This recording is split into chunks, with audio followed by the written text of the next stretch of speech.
Andai Jokowi mundur atau dimundurkan.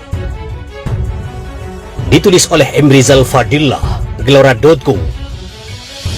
Wacana bahkan desakan agar Presiden Joko Widodo mundur terdengar semakin nyaring.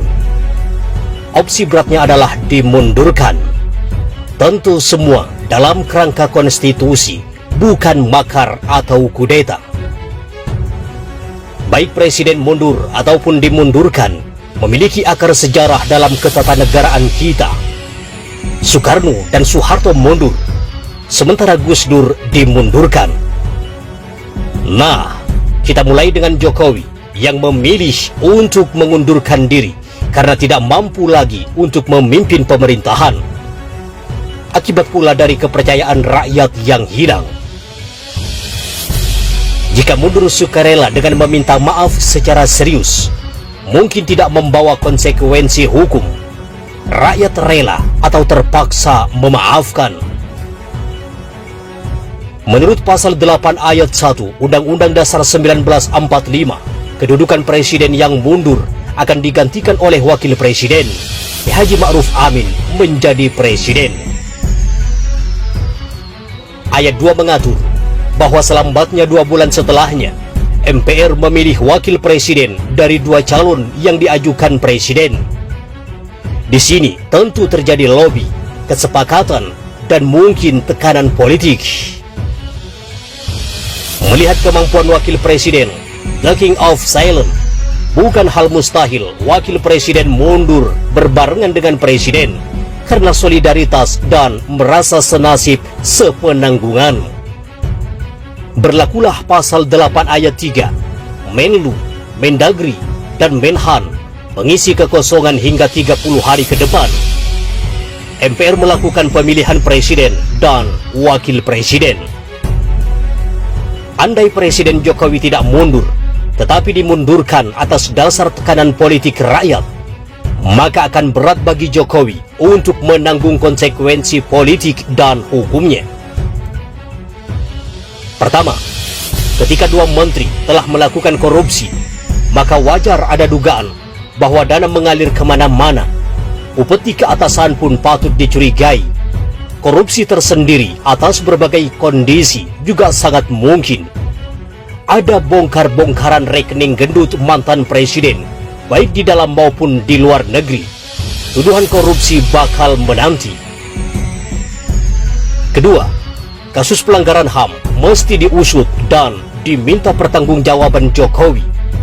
Pembiaran tewasnya 700-an petugas pemilu 2019. Pembunuhan oleh aparat sekurangnya 9 pengunjuk rasa pada 21-22 Mei 2019. Serta pembantaian 6 pengawal HRS 7 Desember 2020 adalah daging empuk dakwaan. Ketiga, mismanajemen pengelolaan ekonomi sehingga kondisi perekonomian morat-marit, gagal menjadi rezim investasi dan utang luar negeri yang terus menumpuk. Negara gagal bayar. Untuk menutupi bunga saja, Menteri Keuangan sudah pontang-panting. Meminjam besar tanpa persetujuan Dewan dipastikan menjadi beban dan tudingan kemudian hari. Keempat, kebijakan membangun poros Jakarta-Beijing dengan menjebol keran imigrasi untuk menggelontorkan kedatangan TKI China sangat bermasalah. Ikutan ideologi menjadi pertanyaan. Bisa saja Jokowi bukan komunis, tetapi kebijakan yang membuka pintu komunisme tidak dapat diterima oleh rakyat Indonesia yang sangat anti PKI dan neo PKI.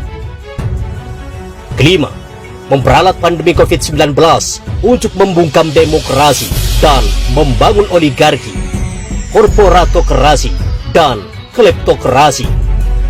Kejahatan politik seperti ini wajib untuk dipertanggungjawabkan dan harus menjadi pemberat hukuman.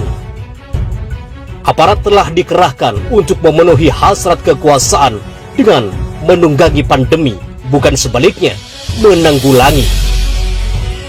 Tentu berisiko tinggi dan membawa kerugian besar bagi Jokowi jika sampai dimundurkan. Dosa politiknya lebih besar dibandingkan presiden pendahulunya. Kerusakan negara dilakukan dengan cepat dalam masa kekuasaan yang masih pendek. ditambah lagi dengan ilusi jabatan 3 periode. Ketika kini tokoh kritis diborgol dan dipaksa memakai rompi oranye, maka esok mungkin giliran Jokowi yang berbaju oranye. Semoga hidayah dan akal sehat masih melekat pada Presiden Jokowi yang saat ini memiliki banyak gelar dari rakyat. Gelar yang bernuansa olok-olok. Kita tunggu pilihan terbaiknya.